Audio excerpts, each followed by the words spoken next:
Hi everyone, Adriana Jimenez, joined here with undefeated featherweight title contender Joseph Diaz Jr., who's taking on WBC champ Gary Russell this May 19 on Showtime.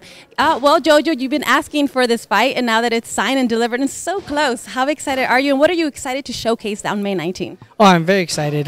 Just knowing that it's finally here. I mean, we've been waiting for this fight for about a year and a half now, and just to know that it's a week away, I'm just anxious to finally get in there and to perform and to showcase to everybody that I am the real deal, and I'm going to be the 126-pound WBC champion come May 19th.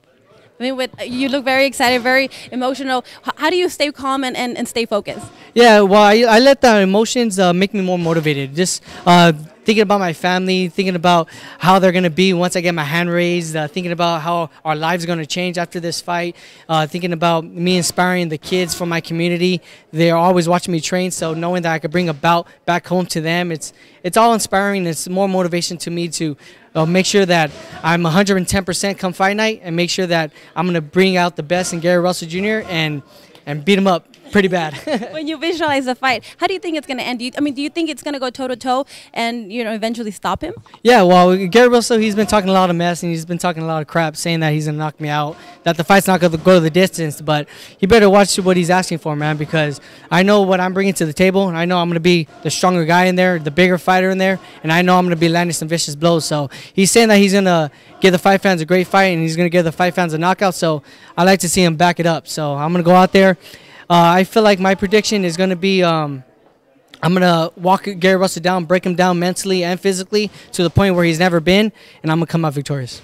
I mean, you're going into his hometown. You're going over to Maryland, where the fans will be against you. But how mentally strong do you have to be to go in there and ruin the party for Team Russell? Yeah, you got to be mentally strong, man. You got to be really mentally strong because a lot of people, they don't know how to have tunnel vision. They let the fans and the crowd get to them. And once they hear the boos, they let the emotions get to them. But with me, I fought internationally. I fought in Nicaragua, where I had a lot of fans booing me. I fought in Italy. I fought in London. I fought in a lot of places where I was the underdog and I was the enemy going into the ring. So I feel like I'm ready to go up against Gary Russell, a champion in his hometown, because he is a champion, and that's what champions are supposed to do. They're supposed to fight in their hometowns, and I respect that. And that's what I'm willing to do, to go out there and fight him, but defeat him I can start fighting my hometown with a bout.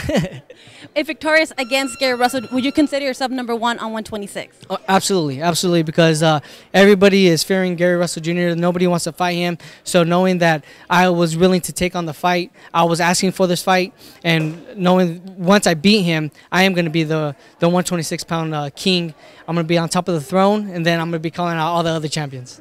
Well, speaking of other champions, I spoke to Oscar Valdez a few months ago before this fight was announced, and he told me that if Gary Russell didn't offer you a title shot, that he would offer you a title shot for his title because you deserve it. What do you make of all this? Oh, I respect that, man. Oscar Valdez, he's a badass. I watched this fight. I was actually there undercover watching him, cheering him on, man, at the StubHub Center.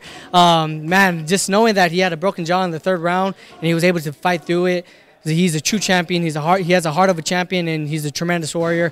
I respect him for saying that he would give me the opportunity. So knowing that I got this fight, Gary Russell Jr. ahead of me, and once I defeat him, then maybe me and Oscar Valdez and our promoters, we could talk about making a unification we can unify the titles once he's fully healed, because I want to make sure that he's fully healed, man. Oscar Valdez, you're a tremendous champion. I respect you, man. Good luck on your future, and hopefully you recover well. I mean, there's a lot of talent in that division. Once you have that title, you want to unify against a champion then? Absolutely. After this fight, I want to unify right away. I want to make sure that I'm getting the fight fans great fights that they want to see, and fights that they're gonna be memorizing for a long time. So after this fight, I want to call out Oscar Valdez, Abner Mares, Leo Santa Cruz, Carl Frampton, Lee Salby, Josh Warrington, all these guys that are ranked in the 126 pounds in the top 10. I'm willing to fight all these guys. You want them all. All right. Well, Jojo, thank you so much and good luck. Oh, you know what? Can I get a message for everyone who's going to be cheering you on? Yes, to all my fans that are cheering me on, that are on Team Diaz Jr.'s side, I want to appreciate you guys' support. Come May 19th, I'm fighting for you guys. I'm fighting for my family and for you guys, and I'm willing to go out there and give it my all for I could become world champion and bring back that belt to LA, for we can have some great showdowns out here in LA.